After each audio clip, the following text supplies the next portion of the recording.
I got broads in Atlanta. Just to lean the family. Credit cards and the scammers. Remember Brooke Baldwin's brave moment when she faced down a lone voice in defense of the mob? It was like a reverse David and Goliath. When you see people like Ted Cruz getting chased out of restaurants by a mob. Oh, you're not going to use the mob word Oh, here. it's totally a mob. It is without a doubt. There's no other word for it. It's a go watch it. Put up the video. Mob, of Ted. Stop. Tuesday, Baldwin played a home game on Colbert's set, defending her effort to ban the M word to describe groups of unruly, intimidating people targeting one person. Sorry, I mean a mob. So when he brought the mob word up again, I called him out. And listen, like, I don't want to be the word police, and that was not my intention, but I also believe in calling out talking points, and to hear him bring that up, I had to say something. Get that? Any opinion Baldwin doesn't like is a talking point. I wonder if Media Matters told her to say that. But it's funny, she says that calling out a mob is somehow groupthink. Think about it. When you try to defend someone from a large, angry group, you're really just a sheep. Reminds me of the other M word, moronic. And Brooke Baldwin isn't even related to Alec. Sorry, it's not woke to portray a mob as protesters. When you offer excuses for harassment, you become its defender at airports, restaurants, campuses, the streets, online. But if you've never said anything that stood you apart from the crowd, how would you even know? And before you cite right-wing anomalies, that's merely fringe. For the left, it's now mainstream. There's a new one or two every day. Like the professor telling people to contaminate or steal the food of Republicans at restaurants. Just another miscreant inciting mob action built upon previous incitements by leftist leaders, celebs, and activists. I guess that's a protest, too. I guess if the target's on the right, they had it coming.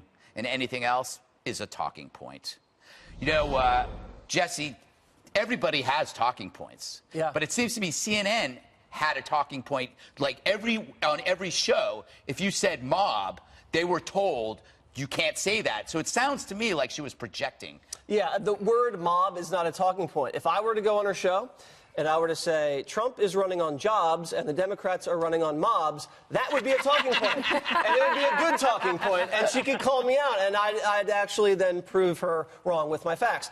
I don't mind Brooke Baldwin. I think she has a compelling show, although Dana beat her last night by 700,000 homes, doubled her audience overall. I looked at the ratings. You did. Congratulations. And Brooke does beat MSNBC, but that's not that hard. She just has to be honest about who she is. She's acting like she's an umpire calling balls and strikes. She's not. She's an advocate for the Democratic Party, and she's playing word games to defend the DNC. She's a Palazzo. She is. And the Democrats, Kennedy, ban words all the time. Merry Christmas. Pocahontas, illegal alien, radical Islam. They love doing that. Remember the CNN promo that they just ran? Yes. This is an apple. Some people won't tell you it's an apple. They'll say it's a banana. They're looking at a mob and telling you it's a banana.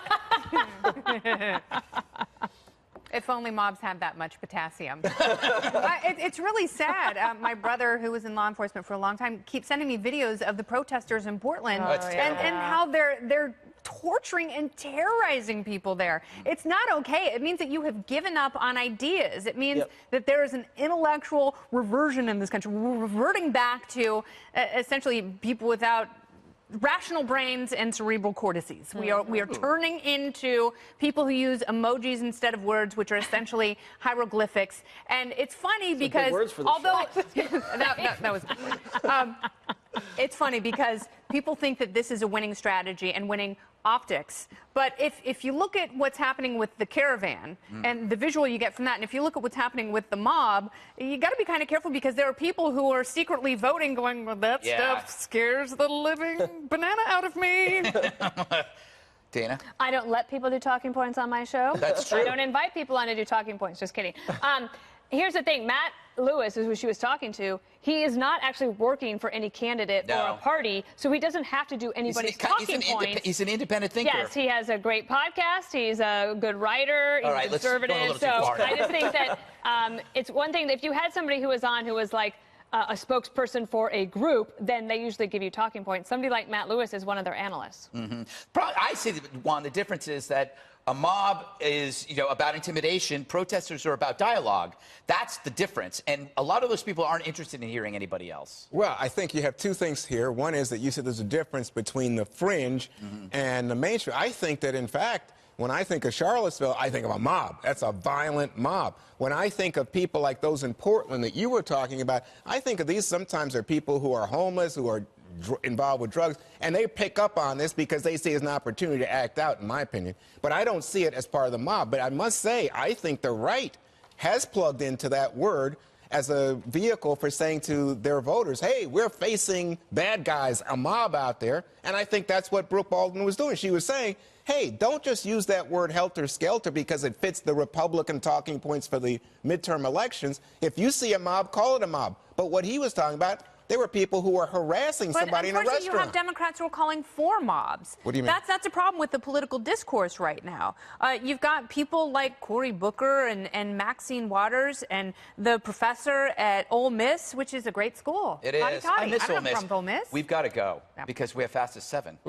And I'm trying to help the producers here for once.